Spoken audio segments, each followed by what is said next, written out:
اب دیکھیے میں ایک بات عرض کر دوں جو مجھے پہلے کہنی چاہیے تھی. یہ حال کس بلا کا نام ہے یہ معین نہیں ہو سکتا،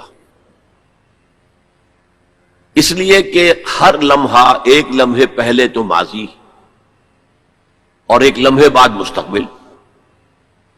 تو حال کیا ہے؟ حال کسے کہیں گے؟ جیسے آپ نے جیومیٹری میں پڑھا ہوگا، نقطہ کسے کہتے ہیں؟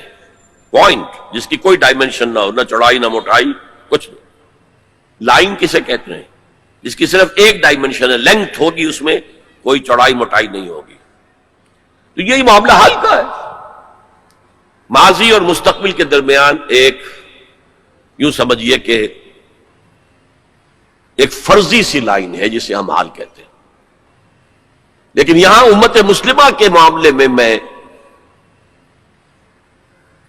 پہلی جنگ عظیم پر جبکہ ہمارے زوال کا معاملہ انتہا کو پہنچ گیا، اس کے بعد سے لے کر اب تک کے دور کو میں حال قرار دے رہا ہوں. تقریباً 1 صدی، ابھی 10 سال کم ہے، اس کو میں امت کا حال قرار دے رہا ہوں. اس حال کے آغاز میں ہمارے حساس قومی شاعروں نے جو مرثیے کہے ہیں، ان میں سب سے نمایاں حالی تھا، مولانا حالی، الطاف حسین حالی. ان کی مسدس پڑھیے، اس کے سرنامے پر جو 2 اشعار لکھے ہیں، کس قدر درد ہے، کتنا کرب ہے اس میں. پستی کا کوئی حد سے گزر نہ دیکھے، اسلام کا گر کر نہ ابھر نہ دیکھے، مانے نہ کبھی کہ مد ہے ہر جزر کے بعد، دنیا کا ہمارے جو اتر نہ دیکھے. یہ مد و جزر میں تو جزر کے بعد مد آتا ہے، ہمارا تو اب جزر ہی جزر ہے، جزر ہی جزر ہے، مد کا کوئی سوال ہی نہیں. beginning with the fall of Spain، 500 برس گن لیجئے، 1492 سے لے کر اور 1920 تک تقریباً سمجھیے یہ ہمارا زوال زوال زوال زوال زوال زوال زوال پٹائی. اب جو یہ ہے حال کا معاملہ، اس کا جو میری آبزرویشن ہے وہ یہ ہے، اس میں 2 پروسیس چل رہے ہیں سائیڈ بائی سائیڈ. جیسے قرآن مجید میں ہے سورہ رحمان میں، مرج البحرین یلتقیان بینہما برزخ لا یبغیان. چلائے اللہ نے 2 دریا، 2 روئیں چل رہی ہیں سمندر میں، ایک ٹھنڈے پانی کی رو ہے، گرم پانی کی رو ہے، سائیڈ بائی سائیڈ ہیں، انٹرمنگل کرتے نہیں، معلوم ہوتا درمیان میں کوئی انویزیبل پردہ ہے. بینہما برزخ لا یبغیان. اسی طرح ایک پروسیس تو رینائسنس کا ہے جو شروع ہو گیا تھا تقریباً پہلی جنگ عظیم کے کچھ 10 برس کے بعد، اور ایک یہ کہ ہمارا وہ ڈاؤن فال مزید بڑھتا جا رہا ہے، ہم اور گرتے جا رہے ہیں اور پستی میں جا رہے ہیں. یہ دونوں پروسیس ہیں جو ساتھ ساتھ شروع ہوئے. رینائسنس کا پروسیس کیا تھا؟ جیسے جیسے یورپین امپیریلزم کا بستر طے ہونا شروع ہوا middle of the 20th century میں، ہندوستان آزاد ہو گیا، پاکستان بن گیا، انڈونیشیا آزاد ہو گیا، مصریوں نے بھی اٹھا کر برٹشرز کو میڈیٹرینین میں پھینک دیا، الجزائر نے آزادی حاصل کر لی، شام سے فرانسیسی چلے گئے، وغیرہ وغیرہ. یہ بستر کولونیل بیڈ یہ رول ہو رہا ہے. اس سے مسلمانوں کو ایک اپنا ماضی یاد آیا. ہمارا بھی تو ایک نظام تھا نا.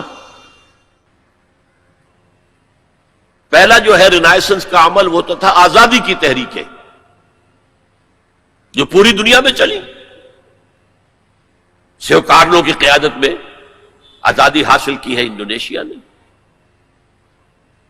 گاندھی اور کانگریس کی قیادت میں آزادی حاصل کی سب کانٹیننٹ نے، محمد علی جناح کی قیادت میں ہندوستان کا ایک حصہ انہوں نے اسلام کے نام پر علیحدہ کرا لیا. تو آزادی کی تحریکیں جو ہے یہ فرسٹ فیز تھی اس رینائسنس کا، تاکہ آزادی مل گئی. اس کے بعد یہ سیکنڈ فیز آیا. جب آزادی مل گئی تو ہمیں یاد آیا ہمارا بھی تو اپنا ایک نظام ہے نا، ہمارے بھی تو قوانین تھے، فوجداری قانون بھی ہمارا تھا، دیوانی قانون بھی ہمارا تھا، قانون وراثت بھی ہمارا تھا، قانون شہادت بھی ہمارا تھا، فیملی لاز بھی ہمارے تھے. تو ایک ارج پیدا ہوئی کہ اب جب کہ ہم آزاد ہو گئے ہیں اب ہمیں اپنا نظام قائم کرنا چاہیے. لہذا اسلامی نظام کے قیام کے لیے تحریکیں کراپ اپ ہوئی ہیں بیک وقت سائملٹینیسلی مختلف ممالک میں. مسجوبی party of Indonesia, Jamaat Islami of the Indian سب کانٹیننٹ،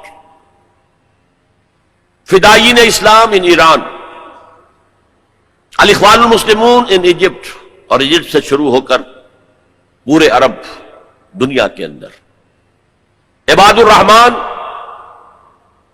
لبنان میں، سعید نورسی ترکی میں، وغیرہ وغیرہ وغیرہ وغیرہ، یہ تحریکیں ابھری ہیں اور ان کے اندر ایک جذبہ ابھرا ہے اپنے ماضی کی باز یافت، اسلام کو ایک نظام کی حیثیت سے قائم کرنا. انڈین سب کانٹیننٹ میں اسی نعرے کو اپنایا مسلم لیگ نے، اور یہ نعرہ تھا جس کی وجہ سے 46 کے الیکشن میں مسلم لیگ کو وہ حیثیت حاصل ہو گئی کہ وہ مسلمانوں کی واحد نمائندہ جماعت قرار پائی، اور پھر بارگین کرنے کا پورا موقع اسے مل گیا. لیکن صرف پاکستان کی تحریک کے معاملے میں مذہب کو انووک کیا گیا، باقی کہیں نہیں. باقی لوکل نیشنلزم کھڑا ہوا ہے، عرب نیشنلزم، اس کے حوالے سے عربوں نے آزادیاں حاصل کی ہیں. عرب نیشنلزم آف ناصر اینڈ حافظ الاسد وغیرہ وغیرہ، عرب نیشنلزم، ملے نیشنلزم فار ایسٹ کے اندر. ترکی کا بھی جو حصہ مصطفیٰ کمال نے بچا لیا وہ ٹرک نیشنلزم کی بنیاد پر، اسلام کی تو جڑیں کھود دی اس نے وہاں. اذان عربی میں نہیں ہو سکتی، نماز عربی میں نہیں ہو سکتی، عورت برقع نہیں لے سکتی، آپ ٹوپی نہیں پہن سکتے، عمامہ نہیں باندھ سکتے، ہیٹ پہننا ہوگا، انگریزی لباس پہننا ہوگا. وہ تو نام و نشان مٹانے کی کوشش کی، لیکن ٹرک نیشنلزم کی بنیاد پر کم سے کم ریزسٹنس. ورنہ واقعہ یہ ہے کہ دول یورپ جو ہیں وہ نام و نشان ترکی کا مٹا دیتے ہیں، اس لیے کہ اس قدر شدید ان کے اندر انتقامی جذبہ تھا. یہ قوم ہے جس نے ہمارے اتنے وسیع رقبے پر حکومت کی ہے اتنے طویل عرصے تک. Nearly whole of East Europe was under them. لیکن یہ کہ بہرحال قومی اعتبار سے مصطفیٰ کمال کا کام بھی ہے کہ اس نے ترکی کو بچایا ہے. تو صحیح ایک ملک. وَلَقَدْ يَسَّرْنَا